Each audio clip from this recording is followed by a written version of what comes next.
নমস্কাৰ এই মুহূৰ্তত আহি পৰিছে ৰাজ্যখনৰ বাবে ৰাতিপুৱাৰ কেইবাটাও বিগ ব্ৰেকিং নিউজ। আজি 16 মাৰ্চ অসমৰ লগতে ভাৰতৰ বিভিন্ন প্ৰান্তৰ পৰা ৰাতিপুৱাৰ কেইবাটাও খবৰ আহি পৰিছে। এই মুহূৰ্তত জনাই আছো এটা ব্ৰেকিং নিউজ। অসমত উপস্থিত হৈছে কেন্দ্ৰীয় গৃহমন্ত্ৰী অমিত শাহ আৰু অসমত উপস্থিত হৈ কেন্দ্ৰীয় গৃহমন্ত্ৰী অমিত শাহে কেইখনমান বিশাল জনসভাত আয়োজন কৰিছে আৰু জনসভাত উপস্থিত হৈ কেন্দ্ৰীয় গৃহমন্ত্ৰী অমিত শাহে কেইটামান ডাঙৰ মন্তব্য কৰিছে। অসমত চাকৰিৰ বৰষুণ দিব বৃহৎ ঘোষণা কৰিছে কেন্দ্ৰীয় গৃহমন্ত্ৰী অমিত শাহে। সলনি হ'বলৈ গৈ আছে অসম, এটা গুৰুত্বপূৰ্ণ খবৰ। 3 লাখ কোটি পুঁজিৰ ঘোষণা কৰিছে গৃহমন্ত্ৰী অমিত শাহে।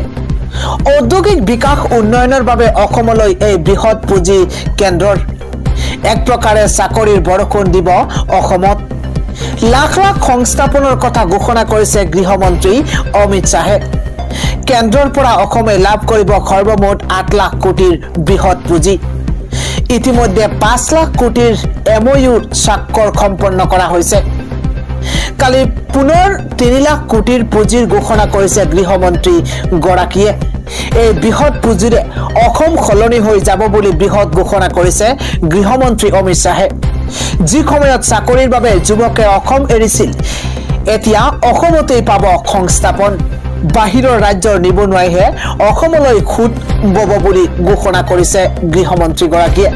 অসমত উন্নয়নৰ সাগৰ সৃষ্টি হ'ব বুলিও মন্তব্য গৃহমন্ত্ৰীগৰাকীৰ। সলনি হ'বলৈ গৈ আছে অসম। পৰৱৰ্তী খবৰটো হৈছে ভূমি বিবাদক লৈ এবাৰ বিজেপি নেতা গুলিয়াই হত্যা কৰা হৈছে। এই মুহূৰ্তত জনাই আছো ডাঙৰ খবৰ। ভূমি বিবাদক কেন্দ্ৰ কৰি ভয়ংকৰ ঘটনা সংঘটিত হৈছে। বিজেপি নেতা সুৰেন্দ্ৰ জৱাহৰক গুলিয়াই হত্যা কৰা হৈছে। তিনি যাই গুলিৰে থকা খৰকা কৰিছে বিজেপি নেতাজনৰ দেহ। এবাৰ হাৰিয়ানাৰ অতি জনপ্ৰিয় নেতা আছিল সুৰেন্দ্ৰ জৱাহৰ। বিজেপি নেতাজনক খেদি খেদি নিশংসভাৱে হত্যা কৰা হৈছে। হাৰিয়ানাৰ শোণিপাট জিলাত সংঘটিত হৈছে এই ভয়ংকৰ ঘটনা। বিজেপি নেতাজনক হত্যা কৰা দুৰ্বৃত্ত সম্বন্ধীয় বুলি সন্দেহ প্ৰকাশ কৰিছে আৰক্ষীয়ে। ঘটনা সন্দৰ্ভত আৰক্ষীয়ে আৰম্ভ কৰিছে ইতিমধ্যে তদন্ত আৰু এই ভূমি বিবাদক কেন্দ্ৰ কৰি এই ভয়ংকৰ ঘটনা সংঘটিত হৈছে বুলি জানিব পৰা গৈছে। আন এটা খবৰ হৈছে মন গ'লেই এতিয়াও মুছলমানক বদনামী নকৰিব। মুছলমানৰ প্ৰশংসাত এইবাৰ পঞ্চমুখ হৈ পৰিছে ৰাজ্যৰ মুখ্যমন্ত্ৰী ডক্টৰ হিমন্ত বিশ্ব শৰ্মা। এই মুহূৰ্তত জনাই আছো ডাঙৰ খবৰ। মুছলমানক বদনামী নকৰিবলৈ সকীয়াই দিছে এইবাৰ মুখ্যমন্ত্ৰী হিমন্ত বিশ্ব শৰ্মাই। ৰাজহুৱা সভাত মুছলমানক লৈ বহু অপমানজনক মন্তব্য কৰি থকা হৈছে। মুছলমানক এনেই বদনামী কৰিলে হ'ব বিপদ, এই মন্তব্য কৰিছে ৰাজ্যৰ মুখ্যমন্ত্ৰী হিমন্ত বিশ্ব শৰ্মাই। মুছলমানক এনেই বদনামী কৰিলে হ'ব বিপদ। এতিয়া মুছলমানৰ প্ৰশংসাত পঞ্চমুখ হৈ পৰিছে ৰাজ্যৰ মুখ্যমন্ত্ৰী ডক্টৰ হিমন্ত বিশ্ব শৰ্মা। অসমত মুছলমানক লৈ অপপ্ৰচাৰ নচলাবলৈ মুখ্যমন্ত্ৰীগৰাকীয়ে শেষ সকিয়নি প্ৰদান কৰিছে। লগতে তেওঁ কয় যে মিছাতে মুছলমানক কোনেও বদনামী কৰি নাথাকিব। এতিয়াৰ মুছলমান আগৰ মুছলমান হৈ থকা নাই বুলি মন্তব্য মুখ্যমন্ত্ৰীগৰাকীৰ। বহুত সলনি হ'ল মুছলমান লোকসকল।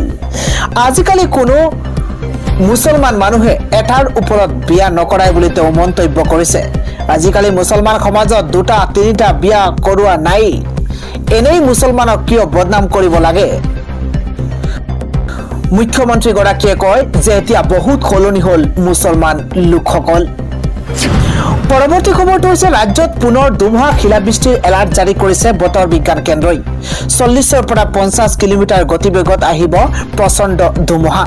ৰাজ্যৰ কেইবাখনো জিলাত ইতিমধ্যে হাই এলাৰ্ট জাৰি কৰিছে বতৰ বিজ্ঞান কেন্দ্ৰই। আমি জনাই আছো এটা বিশেষ খবৰ। বিজুলী ঢেৰেকনিৰ লগতে বজ্ৰপাতৰ আশংকা প্ৰকাশ কৰিছে।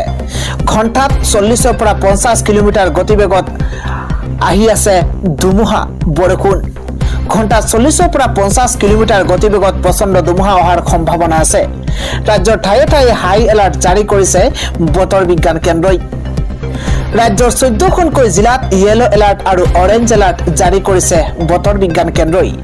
মাজুলী ধেমাজি চৰাইদেউ ডিব্ৰুগড় তিনিচুকীয়াত অৰেঞ্জ এলাৰ্ট জাৰি কৰা হৈছে কেৱল সিমানেই নহয় শিৱসাগৰ বিশ্বনাথ যোৰহাট লখিমপুৰকে ধৰি শোণিতপুৰ ডিমা হাছাও কাছাৰ শ্ৰীভূমি হাইলাকান্দিত ইয়েলো এলাৰ্ট জাৰি কৰিছে বতৰৰ কালৰূপক লৈ সাৱধানবাণী জাৰি কৰিছে বতৰ বিজ্ঞান কেন্দ্ৰই আন এটা গুৰুত্বপূৰ্ণ খবৰ হৈছে অৰুণোদয় আঁচনিক লৈ এবাৰ বৃহৎ ঘোষণা ডাঙৰ খবৰ আহি পৰিছে অৰুণোদয়ৰ ধন 1250 টকাৰ পৰা 3000 টকা কৰক এবাৰ অৰুণোদয় আঁচনিক লৈ শ শ মহিলাই তীব্ৰ প্ৰতিবাদ সাব্যস্ত কৰিছে এটা ব্ৰেকিং নিউজ জনোৱাৰ চেষ্টা কৰিছো অৰুণোদয় আঁচনিৰ দুৰ্নীতিৰ অভিযোগেৰে ওলাই আহিছে শ শ মহিলা প্ৰায় 2 শতাধিক মহিলাই অৰুণোদয় আঁচনিক লৈ কৰিছে বৃহৎ প্ৰতিবাদ অৰুণোদয়ৰ ধন 1250 টকাৰ পৰা 3000 টকাকৈ বৃদ্ধি কৰাৰ দাবী জনাইছে প্ৰতিবাদকাৰীয়ে যোগ্য হিতাধিকাৰী নিৰ্বাচন কৰাৰ দাবীত ধেমাজিত উত্তাল প্ৰতিবাদ সাব্যস্ত কৰা হৈছে যোগ্য হিতাধিকাৰী নিৰ্বাচন কৰাৰ দাবীত ধেমাজিত উত্তাল প্ৰতিবাদ লগতে অৰুণোদয় আঁচনিৰ নামত ধন সংগ্ৰহ বন্ধ কৰাৰ দাবী জনাইছে প্ৰতিবাদকাৰীয়ে ধেমাজি জাতীয়তাবাদী যুৱ পৰিষদৰ নেতৃত্বত শ শ মহিলাৰ প্ৰতিবাদ সাব্যস্ত কৰিছে কিন্তু অৰুণোদয় আঁচনি দুৰ্নীতি কৰাৰ গুৰুতৰ অভিযোগ উত্থাপন হৈছে আৰু শ শ মহিলা এবাৰ ৰাজপথত ওলাই আহিছে প্ৰায় 2 শতাধিক মহিলাই অৰুণোদয় আঁচনিক লৈ কৰিছে বৃহৎ প্ৰতিবাদ আন এটা গুৰুত্বপূৰ্ণ খবৰ হৈছে এবাৰ ইউএছটিএমৰ আচাৰ্য মহবুবুল হকক গ্ৰেপ্তাৰক লৈ গড়জোৰ দিছে সংখ্যালঘু সংগঠন মহবুবুল হকৰ গ্ৰেপ্তাৰক লৈ গড়জোৰ দিছে এবাৰ সংখ্যালঘু সংগঠন অবৈধভাৱে গ্ৰেপ্তাৰ কৰিছে মহবুবুল হকক এটা ব্ৰেকিং নিউজ ডাঙৰ খবৰ জনোৱাৰ চেষ্টা কৰিছো এবাৰ ইউএছটিএমৰ আচাৰ্য মহবুবুল হকক গ্ৰেপ্তাৰ কৰাক লৈ গড়জোৰ উঠিছে সংখ্যালঘু সংগঠন মহবুবুল হকৰ ওপৰত ক্ষমতাৰ অপব্যৱহাৰ কৰিছে চৰকাৰে মহবুবুল হকৰ ওপৰত ক্ষমতাৰ অপব্যৱহাৰ কৰাৰ গুৰুতৰ অভিযোগ উত্থাপন কৰিছে মহবুবুল হকক অত্যাচাৰ কৰা বন্ধ কৰক ৰাজনৈতিক আক্ৰোশৰ বলি হৈছে এবাৰ মহবুবুল হক এবাৰ সংবাদ মেল যোগে প্ৰতিক্ৰিয়া প্ৰকাশ কৰিছে এবিএনচুৱে মহবুবুল হকক গ্ৰেপ্তাৰক লৈ গড়জোৰ দিছে এবাৰ সংখ্যালঘু সংগঠন অবৈধভাৱে হেনো গ্ৰেপ্তাৰ কৰা হৈছে মহবুবুল হকক আজি ৰাতিপুৱা আন এটা ব্ৰেকিং নিউজ হৈছে এবাৰ আধাৰৰ সৈতে লিংক কৰিব লাগিব আপোনাৰ ভোটাৰ কাৰ্ড নতুন নিয়ম প্ৰস্তুত কৰিব এবাৰ নিৰ্বাচন আয়োগে এটা ব্ৰেকিং নিউজ জনোৱাৰ চেষ্টা কৰিছো পান কাৰ্ড নহয় এবাৰ আধাৰৰ সৈতে লিংক কৰিব লাগিব ভোটাৰ কাৰ্ড আধাৰ কাৰ্ডৰ সৈতে ভোটাৰ কাৰ্ড লিংক কৰিবলৈ সাজু হোক ৰাইজ দেশৰ নিৰ্বাচন আয়োগে ভোটাৰ কাৰ্ডক লৈ কৰিব নতুন ঘোষণা আধাৰ আৰু ভোটাৰ কাৰ্ডক লিংক খণ্ডবত বিশেষ বৈঠক হ'ব নিৰ্বাচন আয়োগৰ বৈঠকত মিলিত হ'ব গৃহ মন্ত্ৰালয় আইন মন্ত্ৰালয় UIDAIৰ শীৰ্ষ বিষয়া ভুৱা ভোটাৰক চিনাক্তকৰণৰ বাবে আধাৰৰ সৈতে ভোটাৰ কাৰ্ড লিংক কৰাৰ ব্যৱস্থা অনা হ'ব ভোটাৰ তালিকাক স্বচ্ছ আৰু নিকা কৰিবলৈ নিৰ্বাচন আয়োগৰ এই পদক্ষেপ পান কাৰ্ড নহয় এবাৰ আধাৰৰ সৈতে লিংক কৰিব লাগিব ভোটাৰ কাৰ্ড আধাৰ কাৰ্ডৰ সৈতে ভোটাৰ কাৰ্ড লিংক কৰিবলৈ সাজু হোক ৰাইজ কিন্তু দেশৰ নিৰ্বাচন আয়োগে ভোটাৰ কাৰ্ডক লৈ কৰিব নতুন ঘোষণা আন এটা ডাঙৰ খবৰ হৈছে এবাৰ হোলীৰ প্ৰথম দিনাই গুৱাহাটী মহানগৰীবাসীয়ে 5 কোটি টকাৰ খুৰা গিলিছে ডাঙৰ খবৰ জনোৱাৰ চেষ্টা কৰিছো হোলীৰ আনন্দ উল্লাসৰ মাজতেই গুৱাহাটী মহানগৰবাসীয়ে হোলীৰ প্ৰথম দিনাই 5 কোটি টকাৰ খুৰা ক্ৰয় কৰিছে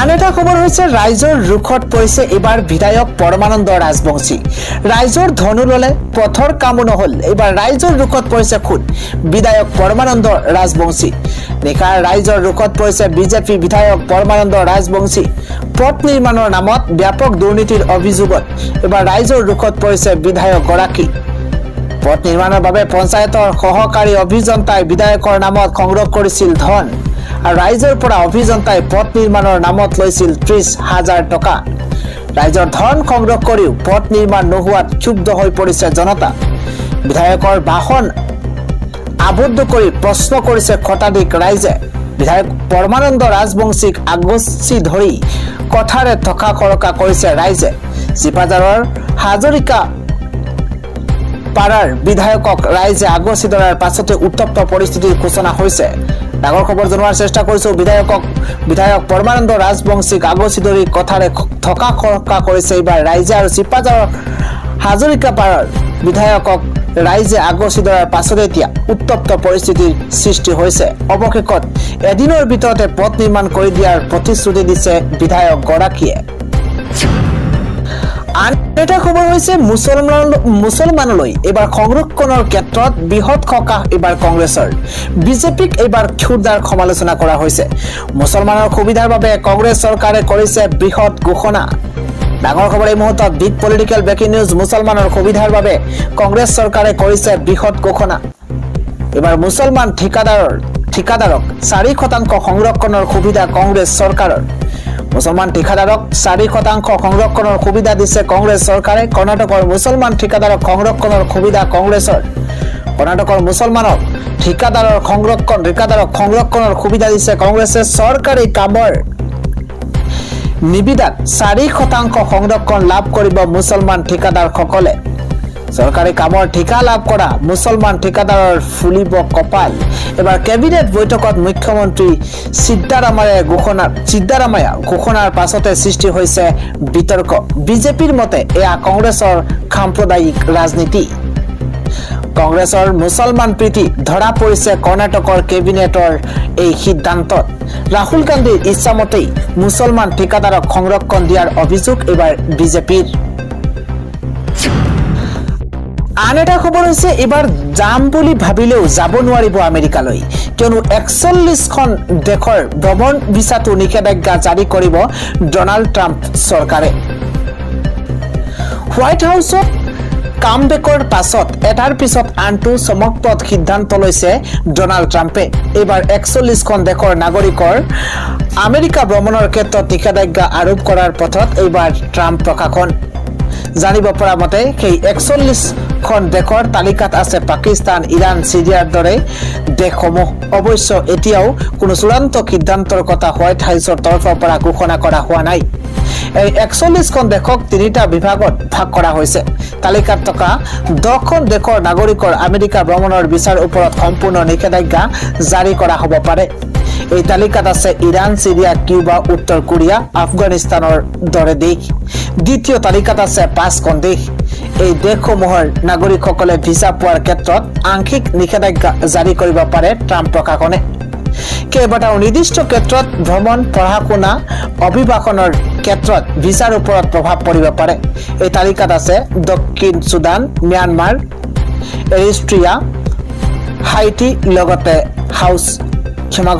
লাওছ তৃতীয় তালিকাত আছে 26খন দেশৰ নাম সেই তালিকাত আছে পাকিস্তান ভুটান ম্যানমাৰৰ দৰে দেশ এই দেশৰ নাগৰিকৰ বাবেও আংশিক ভিসা বাতিল কৰিব পাৰে আমেৰিকাৰ এগৰাকী চৰকাৰী অধিকাৰীয়ে জনাইছে যে এই তালিকা এতিয়াও চূড়ান্ত নহয়